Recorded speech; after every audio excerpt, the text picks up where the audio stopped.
दोस्तों, आप शायद से यकीन नहीं करोगे कि पृथ्वी पर एक ऐसी जगह मौजूद है जहां पहले लग्जरियस विलास हुआ करती थी। अपार्टमेंट्स थे, ब्यूटीफुल गार्डन्स थे, लॉन्स थे। लेकिन समय का चक्र कुछ इस तरीके से चला ना कि अब ये जगह पूरा का पूरा खंडर बन चुका है। कुछ भी नहीं है इस जगह पर। एक समय पर जिस जगह को पेरिस ऑफ द ईस्ट नाम दिया गया था, लोग कहते हैं कि आज उसी जगह पर घोस्ट और दूसरे पैरानॉर्मल एंटिटीज हॉन्ट करते हैं। तो आखिर कहां पर है ये जगह? क्या है इस जगह की बैक स्टोरी और कैसे ये जगह इतना हॉन्टेड बन गया? सब चीज जानने की कोशिश करेंगे आज के इस वीडियो में। तो मैं जिस जगह की बात कर रहा हूं ना, उसका नाम है रॉस आइलैंड और ये अंडमान और निकोबार आइलैंड से बस 2 किलोमीटर की दूरी पर मौजूद है। बहुत ही छोटा सा आइलैंड है ये। तो हमारी कहानी की शुरुआत कुछ इस तरीके से होती है। इतिहास में सबसे पहली बार आर्किबल्ड ब्लेयर नाम का एक ब्रिटिश सर्वेयर था और उसने एक पीनल कॉलोनी बनाने की कोशिश की थी सबसे पहली बार के लिए। अब अगर तुम लोग को पीनल कॉलोनी का मतलब नहीं पता, तो ये एक आइसोलेटेड जगह होती है जहां पर क्रिमिनल्स को लाकर यहाँ पर सजा के तौर पर उनसे सख्त से सख्त काम करवाया जाता है, मजदूरी करवाया जाता है और पनिशमेंट दिया जाता है। और इस पर्पस के लिए ना उसने सबसे पहले 2 जगह को चूज किया। पहला था चैथम आइलैंड और दूसरा ये वाला रॉस आइलैंड। लेकिन 1796 तक जाकर उसका जो ये एफर्ट था वो बुरी तरीके से फेल हो गया। उस जगह पर मलेरिया स्प्रेड होने लगी और जितने भी वर्कर्स थे वो सब ज्यादातर मारे जाने लगे। अभी फास्ट फॉरवर्ड 1857 में जाते हैं। आप सबको पता है, अगर हिस्ट्री पढ़ा होगा तो उस समय रिवॉल्ट ऑफ 1857 चल रहा था। मतलब इंडिया में जितने भी प्रोटेस्टर्स थे वो लोग बहुत ज्यादा दबाव बना चुके थे ब्रिटिशर्स के ऊपर। इंडिपेंडेंस के लिए सब लोग स्ट्रगल कर रहे थे और ब्रिटिशर्स ने इसी दबाव को कम करने के लिए जितने भी प्रोटेस्टर्स थे उन लोगों को एक एक करके अरेस्ट करना शुरू कर दिया। अब अरेस्ट करने के बाद उन सबको पनिशमेंट तो देना था और इसीलिए एक आइसोलेटेड जगह की जरूरत थी। तो इसीलिए उन लोगों ने एक बार फिर से अपना जो फोकस है वो इस आइलैंड की तरफ शिफ्ट कर दिया। अभी उसके अगले साल 1858 में जाकर एक इंसान था जिसका नाम था डॉक्टर जेम्स पैटिसन वॉकर। तो उसने क्या किया, अपने साथ 200 कैदियों को इंडिया से इस आइलैंड पर लेके आया, नाव पर सवार होके। और वो कैलकाटा से लाया था सभी कैदियों को। तो जब वो लोग इनिशियली उस आइलैंड पर लैंड किए तब वहां पे जंगल के अलावा और कुछ भी नहीं था। चारों तरफ जंगल था, घना जंगल। तो जितने भी वर्कर्स थे उन सबको जल्द से जल्द काम पर लगाया गया ताकि पहले जंगल वो लोग क्लियर करे, फिर उसके बाद वहां पे रास्ता बनाए, घर बनाए, रहने के लिए जितने भी फैसिलिटीज है वो सब तैयार करे बनाकर। तो बॉस का ऑर्डर था तो मानना ही पड़ेगा, वैसे भी वो लोग वहां पर कैदी थे। तो सभी कैदियों को ना चेन से बांध कर रखा जाता था। सबका एक अपना आइडेंटिटी कार्ड होता था जिसके थ्रू वो उसी नाम से जाना जाता था। रहने की जगह बहुत ही छोटा था। बहुत सारे वर्कर्स किसी झोपड़ी जैसी चीज में रहा करते थे एक साथ। लेकिन नवंबर 1858 में जाकर उन सबका कंडीशन थोड़ा सा इंप्रूव होने लगा। उन लोगों ने हट जैसा कोई बैरक जैसा चीज बनाना स्टार्ट कर दिया और वहां पर जैसे तैसे 1000 लोग एक साथ रहते थे। लेकिन कंडीशन फिर भी बहुत खराब था क्योंकि स्पेशली जब बारिश होता था ना, छत से पानी लीक करता था, जिसकी वजह से जो आसपास का सराउंडिंग है वो बहुत ही अनहाइजीनिक बन चुका था। कुछ महीने बीत गए और ज्यादा कैदियों को यहाँ पर शिफ्ट किया गया, लेकिन कंडीशन बिल्कुल भी नहीं सुधर रही थी।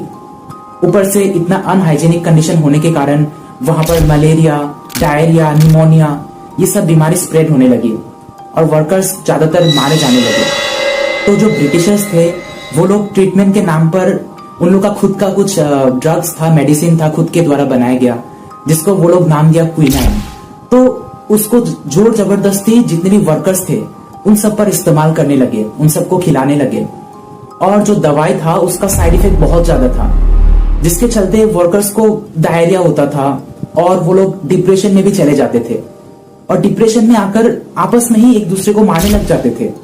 और इसी मौके का फायदा उठा के जो ब्रिटिश ऑफिशियल्स है वो लोग उन लोगों को वहीं पर बेरहमी से मार देते थे। प्रॉब्लम को सॉल्व करने की बजाय वो लोग पनिशमेंट के तौर पर चाबुक से मारते थे उन लोगों को। खाने पीने के सामान को हद से ज्यादा रिड्यूस कर दिया जाता था। और कभी कभी तो कुछ कैदियों को एक लकड़ी का पिंजरा बनाकर उसके अंदर डाल दिया जाता था और पेड़ों के ऊपर लटका दिया जाता था। अब ऐसा नहीं है कि उन लोगों ने वहां से भागने की कोशिश नहीं की, खुद को बचाने की कोशिश नहीं की, बहुत कोशिश की, लेकिन वहां का लोकेशन ही कुछ ऐसा था कि वहां से बचकर भाग निकालना ऑलमोस्ट इम्पॉसिबल है किसी के लिए भी। और अगर कोई बचना चाहता भी है, भागना चाहता भी है, बाई चांस अगर गलती से वो पकड़ा जाए तो उसको वहीं पर मार दिया जाता था। लेकिन 1862 से लेकर 1864 तक इन 2 सालों में कंडीशन थोड़ा सा इंप्रूव हुआ, क्योंकि वहां पर एक नया सुपरिटेंडेंट ऑफिसर आ चुका था जिसका नाम था आरसी टाइटलर। तो उन्होंने अपनी वाइफ के साथ मिलकर जितने भी वर्कर्स थे उन सबकी कंडीशन को ठीक करने की कोशिश की, लेकिन फिर भी हर साल 700 वर्कर्स मारे जा रहे थे। और जब डॉक्टर्स यहां पर आए तो जो रिपोर्ट निकला उसके अकॉर्डिंग 10,000 वर्कर्स में से सिर्फ 45 वर्कर्स की कंडीशन अच्छी थी, वहां पे सरवाइव करने लायक थी। मतलब आप खुद ही इमेजिन करके देखो क्या कंडीशन थी, क्या हार्श ट्रीटमेंट मिलता था इन लोगों को। और सबसे दुख की बात यह है कि ये सभी कैदी कई और के नहीं थे, हमारे इंडिया के ही थे। इसके बाद 1870s में जाकर उन सबका कंडीशन फिर से एक बार बहुत ज्यादा बिगड़ने लगा। यहां पर चीफ कमिश्नर को अपॉइंट किया जाने लगा, जो कि बहुत ही हार्श होते थे, बहुत ही सख्त होते थे अपने कायदे कानून को लेकर, और बहुत ही ब्रूटल तरीके से ये लोग आर्मी मतलब जो वर्कर्स है उन सबको मेंटेन करके रखते थे। और डेटा के अकॉर्डिंग कहा जाता है कि 24 अलग अलग चीफ कमिश्नर यहाँ पे अपॉइंट हुए पूरे टाइम पीरियड में। अभी फास्ट फॉरवर्ड 1930s में जाते हैं। उस समय ब्रिटिशर्स को ना इस लोकेशन की जो स्ट्रेटेजिक इंपॉर्टेंस है उसके बारे में पता चल गई, तो वो लोग इस जगह को अब परमानेंट सेटलमेंट में बदलना चाहते थे। तो जितने भी वर्कर्स थे उन सबको ऑर्डर दिया कि तुम लोग ये सब काम छोड़ो और यहाँ पे हमारे लिए लग्जरियस बिल्डिंग्स बनाना स्टार्ट कर दो, ताकि हम लोग यहाँ पर परमानेंटली रह सके। तो बॉस का ऑर्डर था, उन लोगों को तो अब मानना ही पड़ेगा। तो सभी काम को छोड़कर वो लोग यहाँ पर बिल्डिंग्स बनाना स्टार्ट कर दिए, और बस कुछ ही महीनों के अंदर यहाँ पे लग्जरियस बिल्डिंग बनना स्टार्ट हो गया। सबसे पहले चीफ कमिश्नर के लिए एक लग्जरियस हाउस बनाया गया, जिसमें मैनिक्योर लॉन्स थे, ब्यूटीफुल गार्डन्स था, टेनिस कोर्ट थे। जितने भी लोअर ऑफिशियल्स थे उन सब के लिए बहुत ही कंफर्टेबल बंगलोज बनाया गया। फिर उसके बाद यहाँ पर एक बहुत बड़ा चर्च था सेंट जॉन्स नाम करके, और वहां पर ब्रिटिशर्स लोग अपना रीति रिवाज का पालन करते थे। यहाँ पर एक हॉस्पिटल था जो कि ऑब्वियसली जो ब्रिटिशर्स थे उनके हेल्थ को प्रमोट करने के लिए बनाया गया था। बेकरी थे, स्टोर्स थे, और तो और एक वाटर प्यूरिफिकेशन सिस्टम भी था, जो कि ब्रिटिशर्स के लग्जरियस लाइफ को और भी ज्यादा बेहतर बनाने के लिए बनाया गया था। लेकिन दूसरी तरफ वो वर्कर्स थे जिसकी लाइफ बिल्कुल भी अच्छी नहीं थी। यहाँ पर ब्रिटिशर्स लोग लग्जरी के ऊपर लग्जरी एंजॉय कर रहे थे, वहां पे वर्कर्स के लिए रहने के एक थंग का छत भी नहीं था। और ब्रिटिशर्स की इसी लग्जरी के कारण इस जगह को पेरिस ऑफ द ईस्ट नाम दिया गया। लेकिन शायद नेचर को ना ब्रिटिशर्स की ये सत्ता बिल्कुल भी मंजूर नहीं थी। तो 1941 में जाकर यहाँ पर एक बहुत बड़ा भूकंप आता है। उस भूकंप में बहुत सारी चीजें तबाह हो गए। जितने भी लग्जरियस अपार्टमेंट्स थे बस कुछ ही मिनटों के अंदर वो सब जमीन में मिल गए, जमीन में टूट फूट कर गिर गए। बस थोड़े बहुत बिल्डिंग्स थे बचे हुए जो कि थोड़े अच्छे कंडीशन में थे। और भूकंप के बाद सबको रियलाइज हो गया कि ये जगह अब रहने के लिए बिल्कुल भी फिट नहीं है। उस भूकंप में 3000 लोग मारे भी गए, और इसीलिए डर के मारे सारे ब्रिटिशर्स वहां से भाग गए। ज्यादा से ज्यादा वर्कर्स उस जगह को इवैक्यूएट करने लगे, और इसके बाद वो जगह ऑलमोस्ट पूरी तरह से खाली हो गया। अब इसके ठीक 1 साल बाद 1942 में जाकर, आपको पता है कि वर्ल्ड वॉर 2 का समय था, तो जो जापानीज आर्मी थी उन लोगों ने यहाँ पर इन्वेड कर लिया, इस जगह को अपना बना लिया, और वो लोग इस जगह को मिलिट्री बेस में कन्वर्ट करना चाहते थे। तो जितने भी बच्चे कुछ वर्कर्स थे उन सबको उन लोगों ने भगा दिया, और जितनी भी थोड़ी बहुत अच्छी बिल्डिंग्स बची थी उन सबको तोड़ फोड़ दिया। उसकी जगह बंकर्स बनाए, अंडरग्राउंड टनल्स बनाए, चारों तरफ दीवारें खड़ी कर दी, और उन लोग का एक मिलिट्री बेस बन चुका था। तो जापानीज फोर्सेस के अंदर जब तक वो लोग यहाँ पे रूल कर रहे थे ये जगह और भी डिग्रेड हो गई, क्योंकि वो लोग पूरा छोड़ दिए थे इस जगह को। मतलब कोई भी यूज में नहीं था, सिर्फ मिलिट्री पर्पस के लिए वो लोग यूज कर रहे थे। उसके बाद जापानीज फोर्सेस का जो यहाँ पे शासन था वो ज्यादा सालों तक नहीं टिका। सिर्फ 3 साल के अंदर आपको पता है कि 1945 में जाकर उन लोगों ने सरेंडर कर दिया और उसी के साथ वर्ल्ड वॉर 2 की अंत हो गई। तो उसके बाद ये जो जमीन का हक है, मतलब जो आइलैंड का हक था, वो एक बार फिर से ब्रिटिशर्स के हाथों चला गया। लेकिन ब्रिटिशर्स अब इस जगह को बिल्कुल भी रिस्टोर करना नहीं चाहते थे, क्योंकि पता था उन लोगों को यहाँ पे बेकार में पैसा खर्च करके कोई फायदा नहीं है।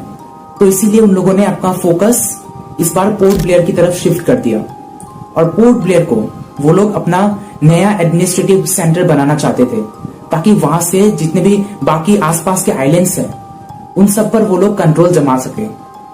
तो इसके बाद सभी ने उस जगह को छोड़ दिया और वो जगह कंप्लीटली खाली हो गया और अब उस जगह पर सन्नाटे के अलावा और कुछ भी नहीं है। जिस जंगल को काटकर ब्रिटिशर्स ने यहाँ पर लग्जरियस घर बनाए थे, अपार्टमेंट्स बनाए थे, अब उसी जगह पर जंगल एक बार फिर से ग्रो करने लगी। ऊंचे ऊंचे बरगद के लंबे लंबे जो पेड़ों की जड़ें हैं वो लोग यहाँ के टूटी हुई मकानों के ऊपर से ग्रो करने लगे। लंबे लंबे वाइन्स ग्रो करने लगे जो कि टूटी हुई घरों के जो शीशे थे उसको पूरी तरह से थक दिए। और इन्हीं सब के बाद इस जगह की हॉन्टेड कहानी शुरू होती है। अब देखो, ये सब जितनी भी स्टोरीज है ना, ये सब मुझे रिसर्च करने के वक्त पता चला। जितने भी आर्टिकल्स मैंने पढ़े वहां से मुझे आइडिया मिला।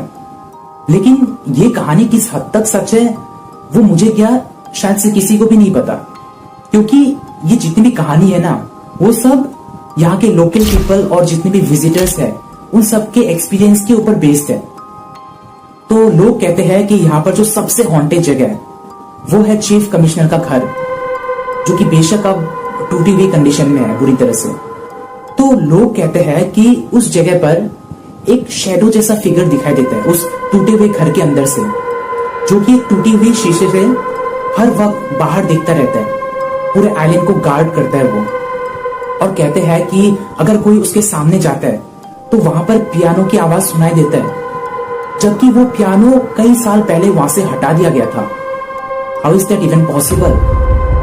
एक और कहानी है जिसमें यह बताया जाता है कि बहुत साल पहले एक गार्ड था वहां पे और वो अपना रेगुलर वहां पे गार्ड करता था एक पर्टिकुलर जगह को। तो पेट्रोलिंग करते समय एक रात अचानक वो कहीं पे गायब हो गया और उसके बाद वो कभी भी उस जगह पर दिखाई नहीं दिया। और इतने सालों के बाद जब वहां पे सब चीज खंडर बन चुका है, लोग कहते हैं कि उसकी जो स्पिरिट है वो अब उस जगह को, उस पर्टिकुलर जगह को हॉन्ट करते हैं। वेरी स्ट्रेंज, मतलब वेरी स्ट्रेंज। और यहाँ पे जो चर्च हुआ करता था ना, वो एक बहुत ही पवित्र जगह था। लोग वहां पे प्रेयर करते थे, मैंने आपको ऑलरेडी वीडियो में कहा है। लेकिन अब अगर वहां पे कोई जाता है ना तो उस जगह पर एक बहुत ही अजीब वाइब फील करने को मिलता है। ऐसा लगता है कि कोई तो आपको बार बार पीछे से देख रहा है, आप पर नजर बनाए रखा है। लेकिन जब आप पीछे मुड़ के देखोगे आपको वहां पे कोई भी दिखाई नहीं देता, कोई भी इंसान दिखाई नहीं देता, कोई भी जानवर दिखाई नहीं देता। कैसे पॉसिबल हो सकता है ये? वहां पे एक सिमेट्री बनाया हुआ है, एक ग्रेवयार्ड टाइप का चीज। वहां पे आप लंबे लंबे घास हो चुके हैं, कुछ भी नहीं है वहां पे। लेकिन लोग जब उस जगह के पास जाता है तब ऐसा लगता है कि जमीन के अंदर से कोई चीख रहा है, कोई चिल्ला रहा है, मदद के लिए आपको पुकार रहा है। लेकिन आसपास कुछ भी नहीं वहां पे और बहुत ही नेगेटिव वाइब आता है। जितने भी विजिटर्स ने अपने एक्सपीरियंसेस शेयर किए ना, वो लोग कहते हैं कि उस पर्टिकुलर जगह पे बहुत ही नेगेटिव और सोरो वाइब आता है। अब देखो यार, मैं एक बार तुम लोगों को फिर से बोलता हूँ कि ये जितनी भी कहानियां है ना वो सब लोगों के एक्सपीरियंसेस के ऊपर बेस्ड है। तो ये रियलिटी है या फिर नहीं, ये मुझे क्या, इनफैक्ट इस दुनिया में शायद कोई भी दावे के साथ नहीं बोल सकता। लेकिन अगर मेरा खुद का कुछ पॉइंट ऑफ व्यू रहेगा तब तो मैं यही कहूंगा कि इस दुनिया में जितने भी मंदिर है, मस्जिद है, जो भी है, जहां पर लोग पूजा करने जाते हैं, तो वहां पर जाने से ना आपको एक पॉजिटिव वाइब फील होगी, एक पॉजिटिव एनर्जी आप महसूस कर पाओगे। आप चाहे भगवान पर यकीन करो या ना करो, दैट डज नॉट मैटर, लेकिन आपको पॉजिटिव वाइब फील होगी। तो ठीक उसी प्रकार एक ऐसी जगह है जो इतने सालों से आइसोलेटेड है, जो पूरी तरह से खंडर बन चुका है, जो जंगल से पूरी तरह से भर चुका है, सन्नाटे के अलावा वहां पर कुछ भी नहीं है। तो वहां पर एक नेगेटिव वाइब फील होना एक बहुत ही ऑब्वियस बात है। और हो गई, किसी को भी वहां पे एक नेगेटिव वाइब फील होगा। इनफैक्ट पैरानॉर्मल एक्टिविटीज का भी वहां पे फील होना बहुत ही एक ऑब्वियस बात है। तो मुझे तो यकीन है कि हो सकता है ये सब सच हो। बाकी आप क्या कहते हो वो सब मुझे नीचे कमेंट में बोल सकते हो, अपना ओपिनियन शेयर कर सकते हो और मुझे बहुत खुशी होगी पर्टिकुलरली हर एक कमेंट को आपके पढ़ने में। बाकी अगर ये वीडियो आपको पसंद आया, स्टोरी पसंद आया, तो एक थम्स अप तो दे सकते हो ना इस वीडियो को। और अगर ऐसे वीडियोस आपको देखना पसंद है, अगर आपका मन है तो सब्सक्राइब बटन को दबा देना। बाकी आपके ऊपर डिपेंड करता है। बहुत बहुत शुक्रिया।